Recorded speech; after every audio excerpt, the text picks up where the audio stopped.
Այսօր Հայաստանում ավելի քան երբեք բանտերը լցված են խղճի, քաղաքական մտքի պատճառով, քաղաքական հայտարարությունների, գործողությունների գործունեության պատճառով մարդկանցով, որոնք որ մտահոգ են Հայաստանի ապագայով։ Սա շատ կարևոր հանգամանք է։ Ընդհանրապես, գիտեք, կա իմ մոտ այնպեսի կարծրացած համոզմունք, ես լսում եի դուք երկուսով ինչ էիք խոսում իրար հետ Ալիևի հետ բանակցություններ եւ այլն Շվեյցարիայից կոմենկոմ, Դավոսում եւ այլն,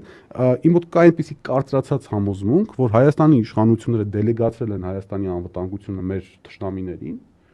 այսինքն տվել են, ասել են մենք արտաքին անվտանգության հարցերով կարծես չենք զբաղվում, Ժողովուրդ ջան, մեր վրա մի հարձակվեք, եկեք հասկանանք ինչա պետք, ձեզ ինչ ենք տալիս, ու դեպի որ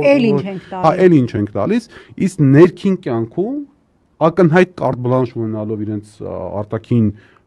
գործընկերներից ստացել են տոտալ ոստիկանապետություն ձևավորելու ամբողջական հնարավորություն